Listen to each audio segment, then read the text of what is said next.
时隔11年，北京故宫终于再次展出了李公麟的真迹《魔尾宴木放图》，现场完全铺开了4.3米的长卷，供游客近距离欣赏。当然，现场的宝物不止这一件，还包括李公麟的西岳将陵图卷、金代赵林的昭陵六骏图、唐宋年间的白马图等等。这个展就是位于北京故宫文华殿的马年说话主题神骏特展。其实这个展的宣传材料里还提到了苏轼的书法残卷，但现场只有1张照片，属于是雷声大雨点小，但其他展品的含金量也是非常高了。何况这个展不额外收费，进了故宫就能免费参观，所以很值得我们去看上一看。以及今天又是穿明制汉服逛北京故宫的一天，衣服是给瞿昙寺穿的，正好就给故宫沾沾光了。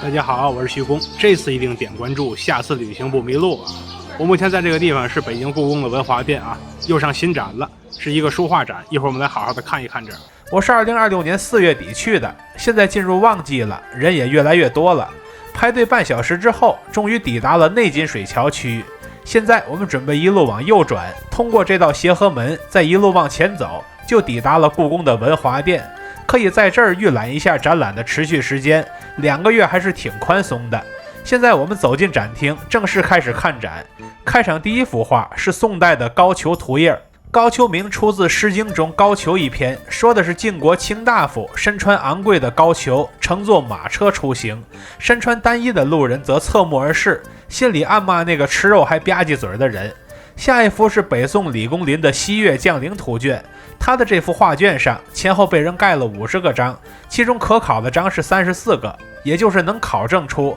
这些章是谁盖的。其中之一是著名的宋代词人贺铸，另外还有16个章，迄今没考证出来是谁盖的。画面最右侧有2个斥候，一个带着鹰，一个带着狗，这是打猎的标配，也就是左牵黄右擎苍的镜像版。然后我们往左边看，能看到一群人簇拥着一个骑着高头大马、戴着幞头、穿着圆领袍的人物，这位就是西岳大帝了。此外，他的随从里还夹杂着一些神怪模样的人物，这是神界大帝独有的排场。后面则是妇孺区，这边出现了像大团扇、大瓶子之类的生活用品。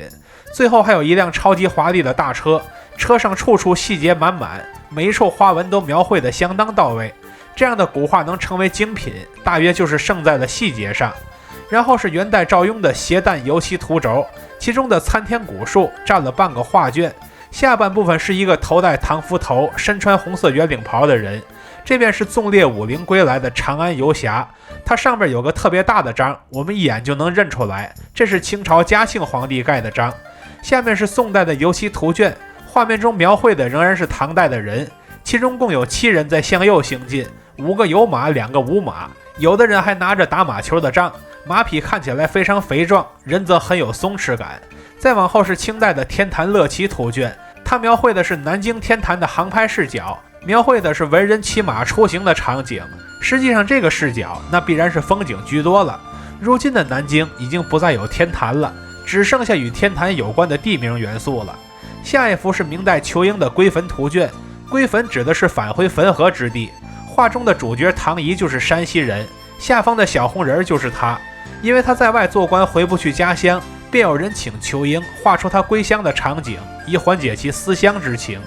然后是清代费丹旭的胶原学坊图页，画中主角是一个骑马踏青的中年文士，而且他也是唐代的装束。这种唐代的人物形象在古画中的出镜率真的很高。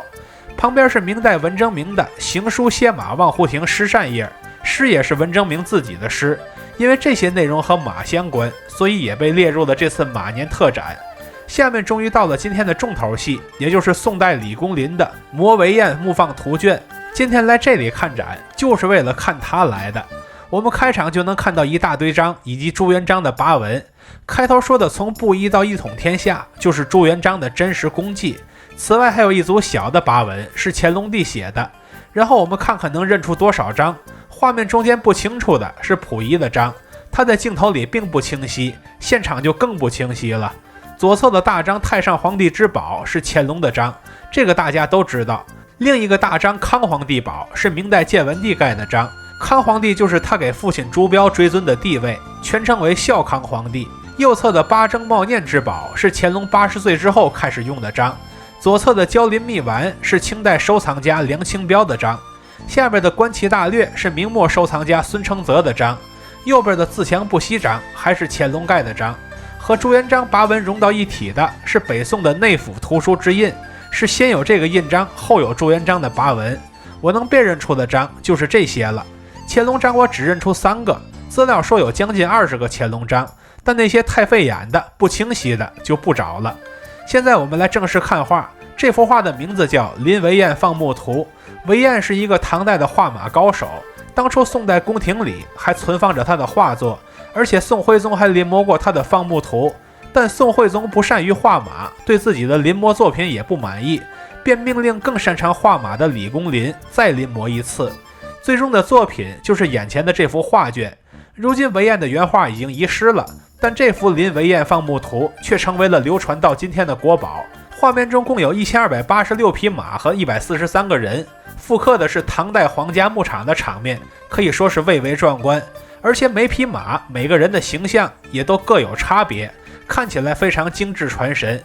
看完今天最重要的一幅画，我们穿过工字形殿的回廊，继续往后参观。第一眼就看到了明代唐寅的钱塘景物图轴，这描绘的是在山峦之间隐藏着几座房屋。仔细看右下角还有3个骑马的小人，这就是它对应马主题的要点了。后一幅画很珍贵，那就是5代时期的番旗图卷。因为番邦多是苦寒之地，所以他们的衣帽普遍比较厚，而且他们的造型也和中原有着很大的区别。如果往左边看，还能看到一大堆章，上边最大的太上皇帝章，不用问又是乾隆盖的。然后是明代王鄂的踏雪寻梅图轴，画中有一个文士戴着斗笠，骑着马在山中踏雪，周边则是3个前呼后拥的仆人。这里的人和马在整个画卷中只占了极小的一部分。